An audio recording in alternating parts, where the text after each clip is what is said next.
Florence télétravaille depuis maintenant 8 mois. La Covid a chamboulé le déroulement de ses journées. Il est lundi, elle se lève à 7 h, réveille ses enfants pour petit déjeuner et les dépose à l'école pour 9 h.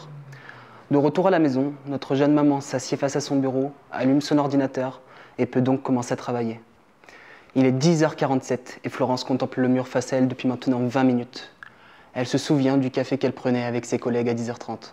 Chacun racontait son week-end et c'était toujours celui de Pierre le plus captivant. Le pauvre, il ne passait jamais un week-end tranquille. Soudain, son téléphone sonne et Florence reprend ses esprits. Il est 11 h 03. Elle déjeune et reprend durement le travail. Elle ne cesse de penser à la disposition de son bureau qui la dérange. En naviguant sur les réseaux, elle tombe sur une courte vidéo de 2 minutes. Un jeune étudiant en médecine qui raconte son projet, Rook. À la fin de la vidéo, Florence est exaltée. Elle envoie immédiatement SMS pour voter. C'est exactement ce dont elle avait besoin. En effet, Rook est une plateforme qui permet de mettre en relation des entreprises ou particuliers possédant des salles de travail inutilisées avec des télétravailleurs. Grâce à Rook, Florence va de nouveau pouvoir aller au travail. Elle pourra travailler dans un bureau entouré de personnes comme elle et avoir un nouveau groupe de travail, ce qui la rendra à nouveau productive. Et tout ça pour le prix d'un café par jour. En plus, elle aura accès à toutes les salles proposées de la ville. Elle, qui perdait 1 heure sur la route lorsqu'elle mangeait chez son amie, pourra désormais travailler à proximité. Grâce à l'utilisation des salles par des personnes comme Florence, les propriétaires, eux, pourront en amortir les frais.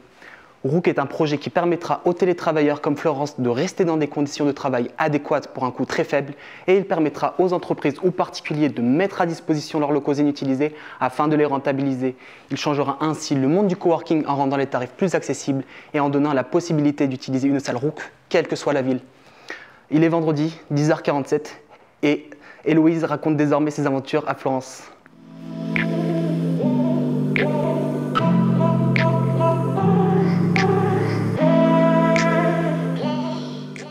À court terme, notre objectif c'est d'abord, on est en discussion actuellement pour voir si on s'installe sur uniquement une ville ou sur 2 villes en même temps.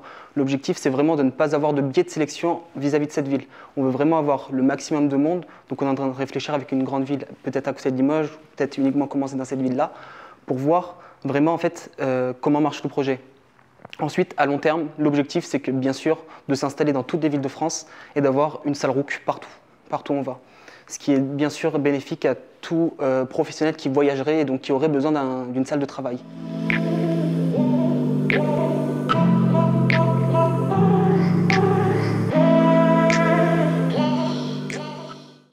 Dans un premier temps, à court terme, c'est nous qui démarchons les salles en direct. Donc on va voir les entreprises, on voit la salle, on voit ce qu'ils peuvent nous proposer.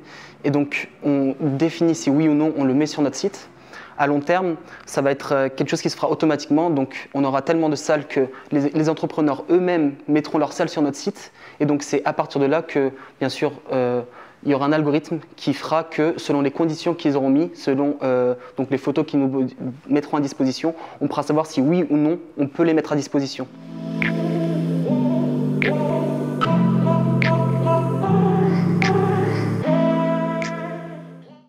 En fait, en soi, il est assez complexe le business model.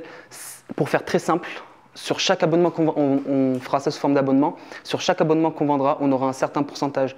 Et la chance qu'on aura, c'est que plus on aura de monde, en fait, plus la saturation des salles sera diluée. Et donc, en fait, on gagnera sur les salles qu'on ne mettra plus à disposition car beaucoup de monde n'utilisera plus son abonnement.